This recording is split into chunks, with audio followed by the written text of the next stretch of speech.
Hello Capricorn, Sun, Moon, Rising, and Venus signs. Kamusta kayo? Sana ba'y nasa mabuti kayong kalagayan?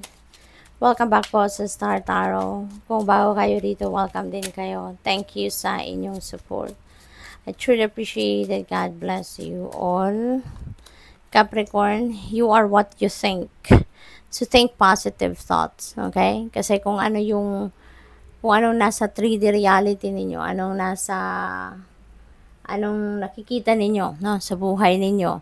Ito yun yung bunga, no, ng inyong pag-iisip, or ito yung kung ano yung iniisip ninyo, yun ang nakikita ninyo, no, sa buhay ninyo. Kaya dapat aware kayo, no, na lagi lang positibo ang iisipin ninyo, positibo lang ang ilagay ninyo sa isip ninyo.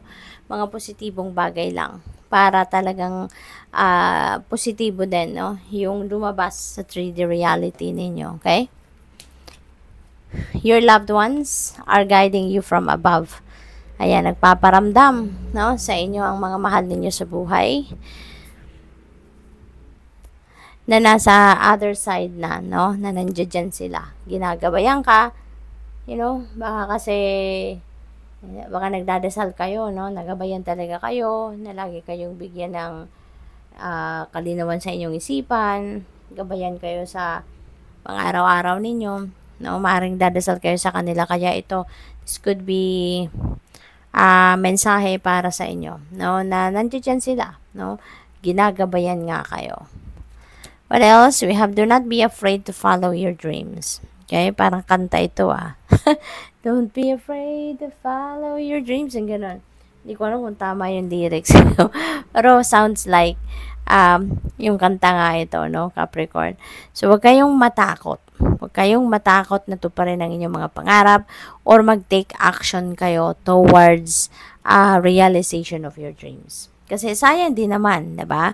Nag-effort din naman kayo sa pag-iisip kung ano yung pangarap ninyo, ano yung gusto ninyong mangyari sa buhay ninyo in a certain period of time, diba? So, mas maganda kung gagawa kayo ng paraan, no? Gagawa kayo ng paraan para talagang mag-manifest, no, yung mga pangarap ninyo sa buhay ninyo.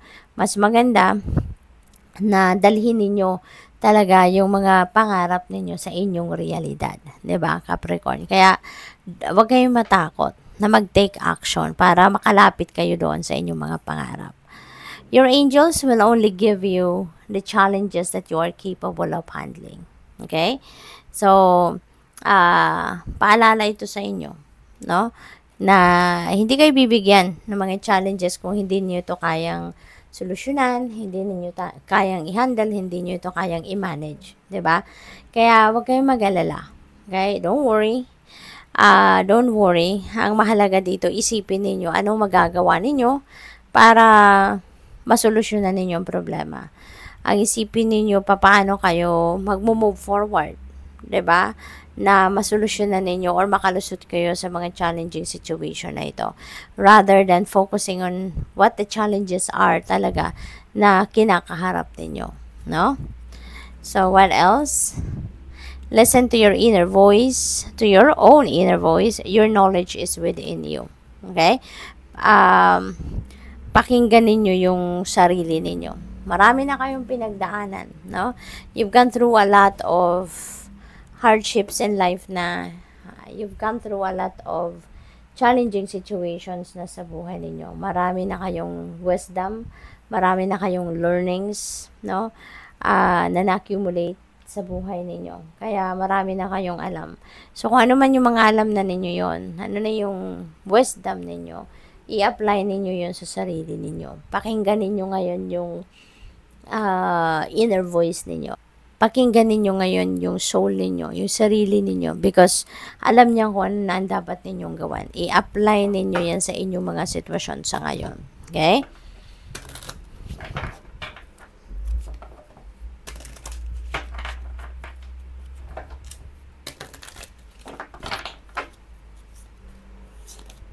We have 10 of Pentacles. Ayan. So, dito sa 10 of Pentacles, this is, wealth.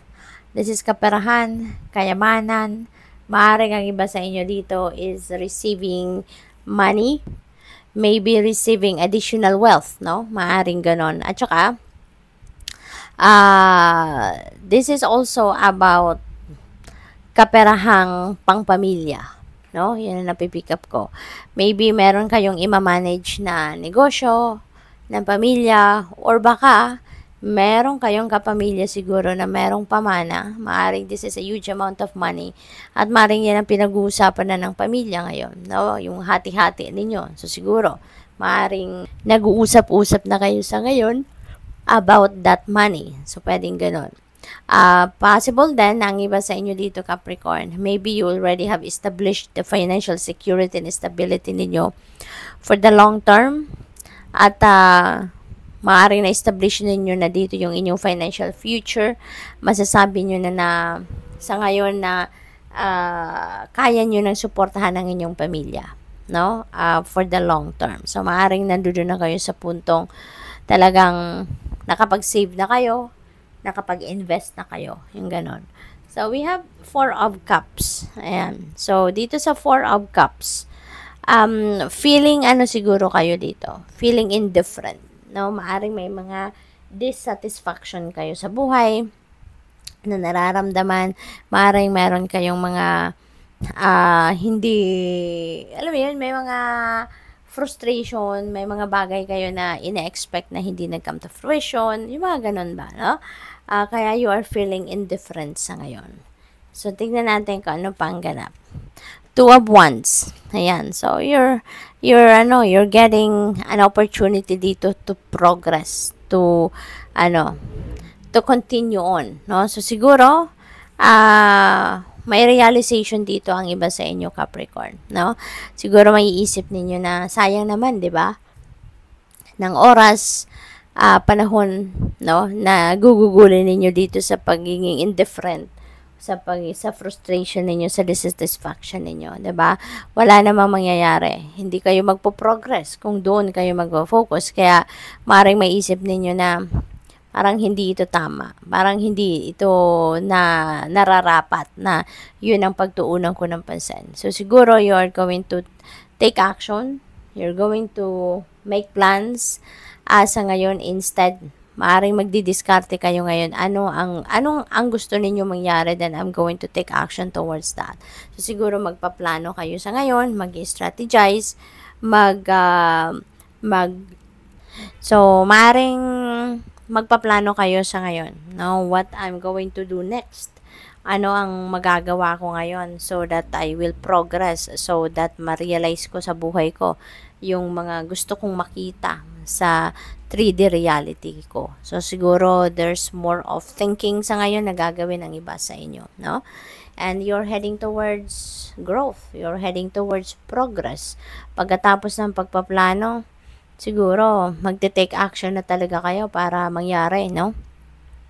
Kung ano man itong mga pinag-isipan ninyo. 3 of Pentacles. Ayan, you're definitely taking action.